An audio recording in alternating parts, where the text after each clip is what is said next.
तो दो चीज है, अगर कोई रोड पर जा रहा हो और बगल में जो गड्ढा खलती होती है उसमें गिर जाना और उतर कर उस गड्ढे तक जाना, दोनों में अंतर है ना। तो हम लोग गिर गए हैं गड्ढा में, और वो भगवान हम लोगों को निकालने के लिए ही आ रहा। अब अगर निकलना चाहते हो भैया, दूसरे तरफ से हाथ जोड़ के विनती है कि बैठ जाओ, पाछा सब कोई बैठ जाओ।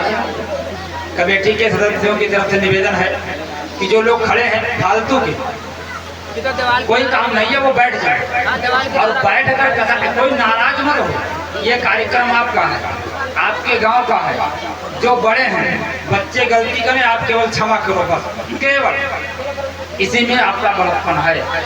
और कार्यक्रम को बढ़िया बनाने का प्रयास करिए, है ना। और तुम जितना बढ़िया बनाओगे, तुम कथा भी उतनी बढ़िया सुनोगे, और तुम जितने गड़बड़ करोगे तो उतना हमारा तो टाइम चल रहा है। हाँ, हम 12 तक बोलेंगे, कथा होगी तो जन्म, और कथा नहीं होगी तो जन्म। इसलिए अगर राम नाम का ये दुपट्टा पहना है तो राम के भक्त बनने का प्रयास करिए। प्रेम से राजा रामचंद्र भगवान की, उस मार्ग पर चलने का प्रयास करिए, यही जीवन को। अनेकों प्रकार की कथा श्रीमद् भागवत महापुराण में सुना। और महाराज स्वामी सुखदेव गोस्वामी थे शुभ ताल पर गंगा के किनारे, नेत्रों में आंसू भरे हुए स्वामी सुखदेव गोस्वामी थे। राजा हर्षित हुए, प्रभु कथितो वंश विस्तार भवता सोम सूर्ययों राज्ञां चोभयवंशानां चरितं परमाद्भुतम्। हे प्रभु, जिन गोविंद ने, जिन गोपाल ने, जिस ईश्वर ने, जिस निराकार परमात्मा ने मेरी माँ के गर्भ में, उत्तरा के गर्भ में जाकर अंगुष्ठ मात्र होकर के जिसने मेरी रक्षा की, उस अद्भुत चरित्र को सुनाने का प्रयास, उसको मेरे को श्रवण करो। राजा स्वामी सुखदेव ने, राजन, हे राजन, भूख लगी, प्यास लगी, आलस तो न लगे। स्वामी सुखदेव गोस्वामी से राजा प्रसिद्ध बोले, प्रभु ना भूख लगी, ना प्यास लगी, ना गर्मी लगे, ना ठंडी लगे, कोई दिक्कत नहीं है, कथा सुना, मेरे दुख को दूर करो, कथा सुनाओ। उनको भूख नहीं लगी, उनको दुख था। और हम लोगों को अगर भूख लगती है तो शायद हम लोगों को दुख नहीं है ना, अब दुखी है आदमी। क्यों कहते हैं दुखी है? अब 3 घंटा को आग की छोड़ नहीं पा रहे हैं, कौन सा दुख। राजा परीक्षित जैसे राजा ने जब इतना कुछ त्याग कर दिया तो हम इतना नहीं कर सकते हैं? इतना तो करने का प्रयास करो, कम से कम कुछ तो त्याग करो। कुछ भी नहीं बदल पाओगे तो क्या होगा। धर्म से जुड़ो और जीवन में परिवर्तन देखो। मुझे उस परमात्मा का अद्भुत चरित्र सुनाने का। भगवान का अवतार इस पृथ्वी पर कब हुआ? जब जब इस पृथ्वी पर धर्म की हानि होने लगी तभी तो हुआ। जब पूजा पाठ कम होने लगा, पाप ज्यादा होने लगा, यज्ञ कब होने लगी, जानवरों के भांति लोगों का भोजन हो गया, प्रसादी हो गई, तभी तो हुआ ऐसा। गाय सताई जाने लगी, ब्राह्मण सताए जाने लगे, तभी भगवान आए, शुरू है ना। हम लोग भी दोपहर में खड़े होकर के खाते जानवर की जैसा। यज्ञ में रुचि नहीं रहेगी, भगवान की कथा में रुचि नहीं रहेगी। 3 घंटा कहीं गांव में भागवत हो रही तो बलौआ का इंतजार करते हैं कि कब नहीं आए। जाओगे तो अपना बनाओगे, ना पंडित जी का बनाओगे या जिनके यहाँ कथा हो रही है उनका बनाओगे अपना। कर्म बढ़िया होगे तब भक्ति आएगी, और जब भक्ति बढ़िया होगी तब मुक्ति मिलेगी। ये तो कम से कम हो, इसमें दगल फटल तो ना हो कम से कम।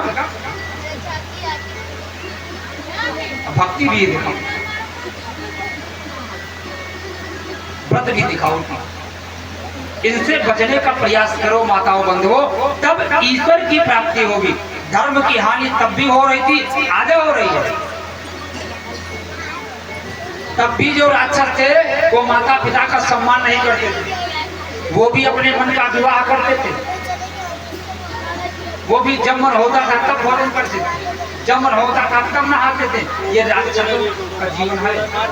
अब यहाँ आप अपने को चक्कर, जहाँ हम लोग राम जी वाला जीवन जी रहे हैं या रावण और कंस वाला, चक्करों में बोलूं कुछ नहीं, आप अपने आप जानो।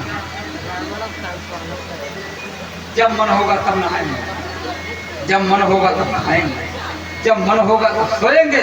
अपंग हो जाएगा देश, अपंग, कुछ भी हाथ नहीं देगा। मनुष्य की दिनचर्या में ये नहीं है कि जब मर्जी तब खाओ, जब मर्जी तब सो। हमारे यहाँ ग्रंथों में कुछ नियम बताए गए माई बाप, उसको समझने का प्रयास करो। उसी के लिए कथा है, उसी के लिए कथा। वो ईश्वर आ रहा है सत्य, जो कभी नष्ट नहीं होता, कभी इधर उधर नहीं होता है। भैया स्वामी श्री वाल्मीकि महाराज जी ने लिखा वाल्मीकि रामायण में एक बड़ी बढ़िया बात है। आपदाम अपहरतारम दातारम सुख संपदा। नारद को सुनाते भी वाल्मीकि को नारद जी बताते हैं आपदाम अपहरतारम। भैया मेरे भगवान की ऐसी कथा है, आपदा अपहरतारम, सब प्रकार का दुख खत्म कर देती है केवल मेरे भगवान की कथा। कोई मन तो लगा, कोई मन तो लगा। सर्व संपदा, जीवन में जितने प्रकार के सुख हैं वो सबकी प्राप्ति होती है, सबकी प्राप्ति। आप क्या प्राप्त करना चाहते हैं? इतने लोग यहाँ बैठे हो, क्या प्राप्त करना चाहते हैं? कहते महाराज फार्चुनर, फार्चुनर बोल।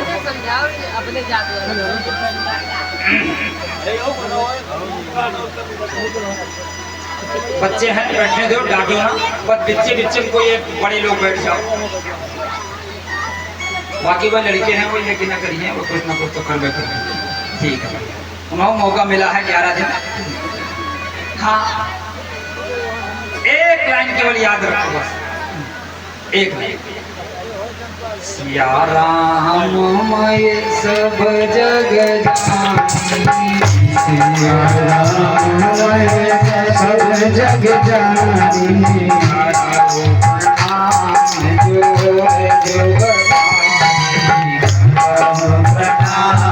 जोर जुग पानी। सिया राम मैं सब जग जानी,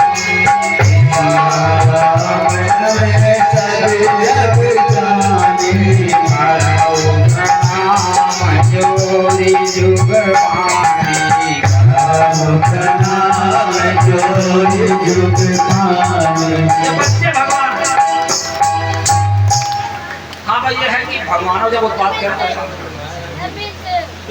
इधर से इधर, लेकिन सब में समदृष्टि रखो। सब भगवान का अवतार इस पृथ्वी पर होता है जब जब धर्म संकट में पड़ता है। तो क्या धर्म संकट आदमी नहीं है? चंदन लगाने में दिक्कत, सिखा रखने में दिक्कत, तो क्या धर्म संकट में नहीं है?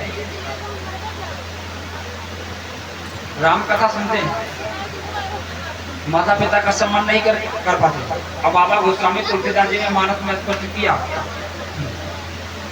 माँ नहीं मात पिता नहीं देवा, मात पिता नहीं देवा, समय करुआ वही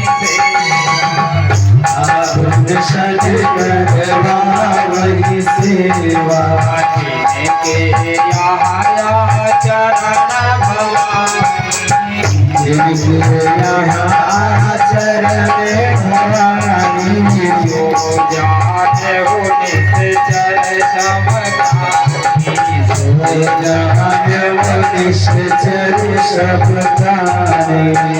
जो जाने हो निश्चर समदानी। जो आदमी केवल अपने मन का काम करे, अच्छा अब देखो यहाँ एक बात लागू, माता पिता भाई अगल बगल वाले मित्र तब तक हम मानते हैं जब तक वो मेरे मन का करे, तब तक जरा सा वो अपने मन का करे, कोई काम आपके खिलाफ कर जाए या आपका टाइम पर न मिल पाए तो आपके मन में क्या आता है? क्रोध, जलन, द्वेष, ये राक्षस। राम जी की बात में नहीं था, श्री लक्ष्मण जी, श्री भरत जी, ये नहीं था, ये नहीं था इन लोगों के पास। इन लोगों के पास समभाव था।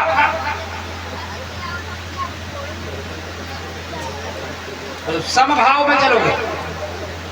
श्री रामचरित मानस अयोध्याकांड का दूसरा जो आप लोग पढ़ते होंगे, प्रसन्नताम येनगता वितेकस्तान ममले वनवास दुःखतः।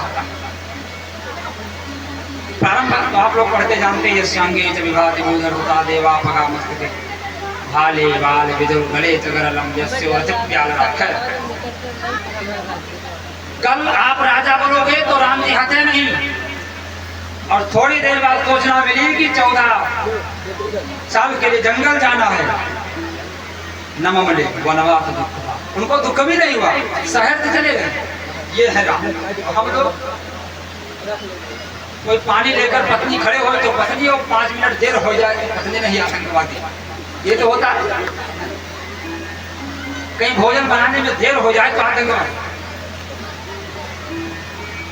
और जब तक ये गुण हम मनुष्यों में हैं, हम राम की पुजारी, हम लोग झूठे हैं। जरा सी बात पर क्रोध आ जाता है, जरा सी बात पर क्रोध केवल राक्षसों को आता था, अच्छे पुरुषों को नहीं आता था। और अच्छे पुरुषों को अगर आता था तो केवल वो सत्कर्म या कोई बिगड़ती हुई बात को संभालने, कहने को लोग उतर कर सकते हैं, संत क्रोध करते। अभी कहे बैठा चर्चा कर रहा था, कोई बात ऐसे हुई तो हमने कहा भाई साधु से हो न कारज। आप पूरी बात ले ना, तुम कमाल कैसे साधुओं से कारज हानि नहीं होती है। एक साधु का कोई बैठा तब कर रहा था, एक राजा परीक्षित नाम के राजा गए, गले में सब डाल दिया, श्राप दे दिया, साधु से कारज हानि नहीं हो। एक ऋषि थे महाराज, गौतम मुनि की बात बताई, कौरव ने अपनी पत्नी अहिल्या को श्राप दे दिया, तो साधु से कारज हानि नहीं होगी, क्रोध नहीं आता। हम कमाई पढ़े लिखे लोग, परशुराम जी के बारे में तो आप कौन से संत की चर्चा कर रहे हैं? ये भी संत है, और एक संत रावण भी था, सीता का हरण करने आया था। आपने किस संत को पढ़ा? एक संत वो भी था, जब हनुमान जी बूटी लेने जा रहे थे तो साधु बनकर बैठा था, काले नेम के नाम से। तो आप किस साधु को कहने पर जो आप बोल के साधु से हो न कारण। भैया एक बात याद, आप ग्रंथ को अच्छे से पढ़ोगे, जब किसी संत महात्मा ने किसी को श्राप दिया तो उसकी मुलाकात भगवान से जरूर करा। ईश्वर से बोलते, राजा परीक्षित को श्राप मिला तो उनको भी भगवान का साक्षात्कार हुआ। अहिल्या को श्राप मिला तो भगवान मिले। तो आप ग्रंथों को बारीकी से पढ़िए। साधु से कभी भी कार्य की हानि नहीं होती है, साधु कभी किसी को आराम में रखेगा, वो आपकी हानि नहीं। साधु जीवन बड़ा कठिन है, लेकिन जब हर एक व्यक्ति साधु बनेगा तब ईश्वर को प्राप्त करेगा।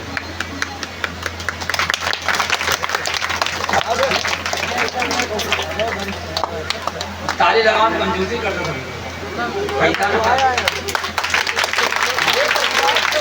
ताली ऐसा लगाओ कि आवाज निभल कर के बहरे जाए, ये न रह जाए।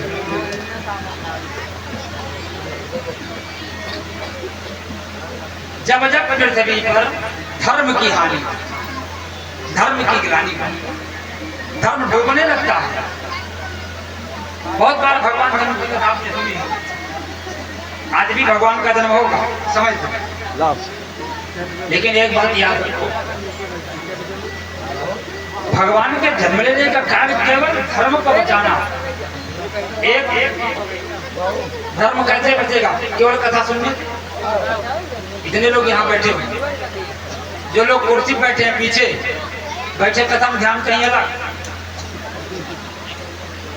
विचार कर, केवल कथा सुनने से धर्म दूर होगा? धर्म बचेगा?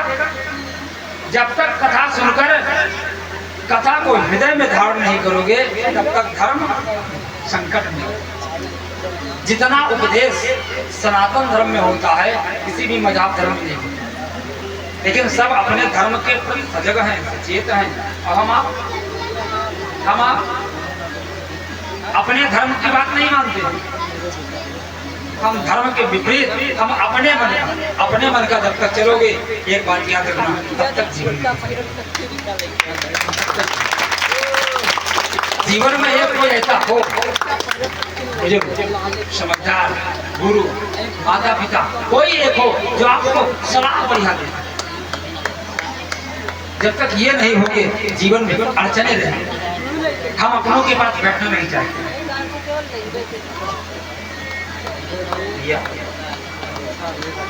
जब जब हो ही धर्म की